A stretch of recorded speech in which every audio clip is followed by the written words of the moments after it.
As an author, you can control so many things in your writing, but when you're self-publishing, a lot of things are actually out of your control. Today, I'll let you know what you have to learn to just let go of. Stay tuned.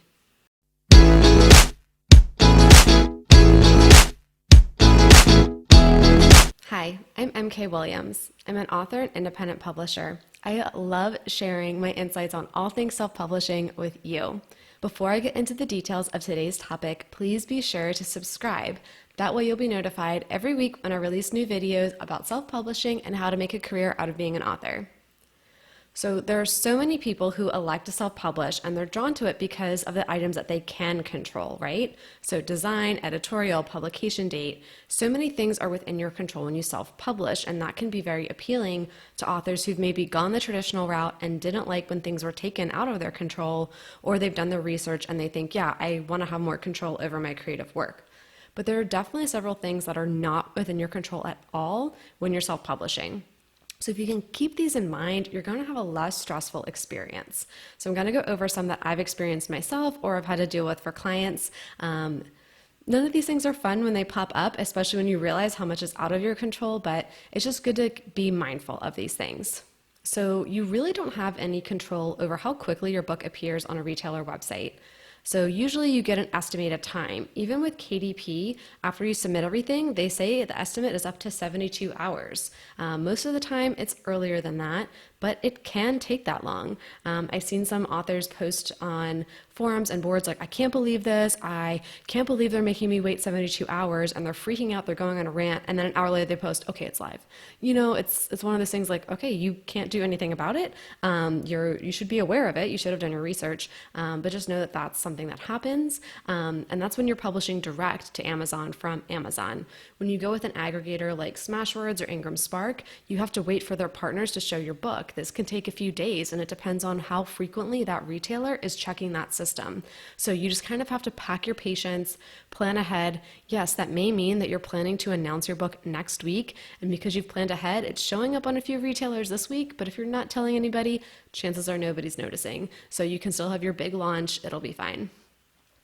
You also really can't control how many online retailers or even brick and mortar retailers will elect to carry your book. So with IngramSpark, you have access to all of these amazing retailers. They do have Amazon in there, they have Barnes & Noble, they have Target, they have Walmart. It's really great that you have this access, but the listing is still at the discretion of the retailer. So the same with libraries. So just because Walmart could carry your book, they may say, we're just not seeing sales. We don't think that's going to be worth it to add to our catalog or our listing. Maybe if you get a lot of sales, they will add you. You probably have to go and ask them to add you if you're not seeing the book coming up. The same thing with the library. Just because your book is available through Overdrive doesn't mean that every library is going to order it. You have to then say, hey, local library, please order my book. Or, hey, fans of my books, ask your library to order my book. You still have to do some legwork there. Going along with how quickly the book even shows up, you also don't have control over how quickly price changes will display, and the retailer may decide to list your book at a lower price if they think they can move more of them. Now that shouldn't cut into your royalty. I've seen it several times where the ebook is listed and the list price is $6.99 and they just immediately drop it to $6.29 or $6.49 just to show that it's like a discount. I'm like, it is a 50-cent discount. Like, okay, if you think that's going to move the needle, go for it, Amazon. But you really don't have any control over that. But your cut, your royalty should not be impacted by any of those changes. Another thing that is really well outside of your control are technical glitches in the system. So did you have your primary listing for your book just disappear from Amazon, but the third-party listings are still showing? Yep, I've seen this quite a few times now over the past few months.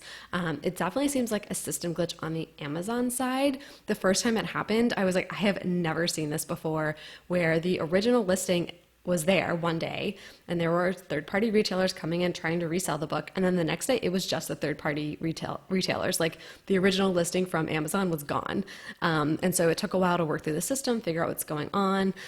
It seems to be a glitch on their side, but you really don't know when a glitch will occur or what it will be or what you need to do to get it fixed. So that's again where you just want to pack your patience, Submit the help desk ticket to Amazon. Submit it to IngramSpark if they're your distributor. One thing I've noticed is that when you have a listing issue on Amazon and your book is distributed through anybody but Amazon, their default response is, oh, it's the distributor's fault.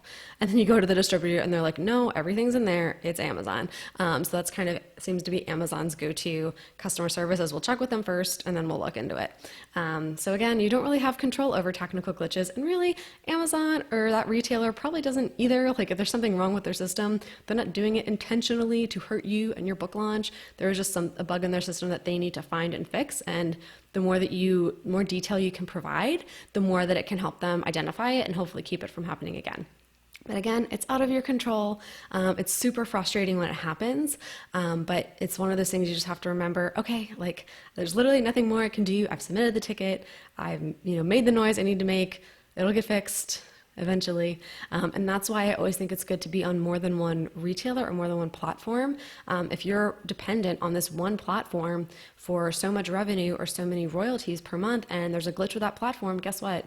You're getting nothing until that gets fixed. Whereas when you have a wide distribution, you have other resources you can point people to, or people say, hey, I went to Amazon, your book's not there because there's some glitch, it looks like, in the system. You can say, okay, well, you can get it for the same exact price from Barnes & Noble for free shipping. Oh, okay, cool. So just kind of keep that in mind. That's within your control. Being on multiple retailers, the glitches, not so much.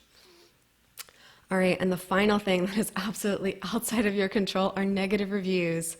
They happen, and some people are just grouchy and grumpy, and likely they're just taking out some other frustrations in their life on your book. They just picked it up at the wrong time, and as hard as it is, you just have to push those negative reviews aside.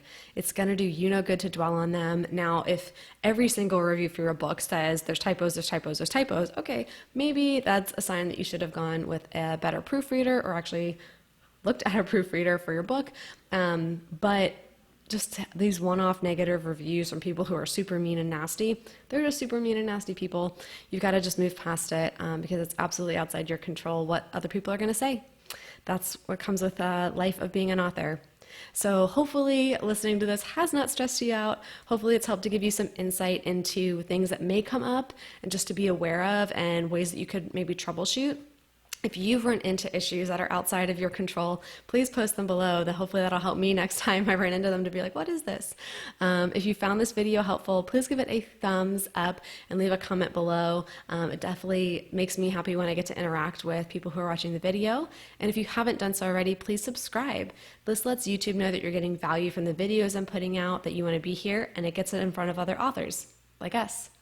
Now you can get back to writing your book.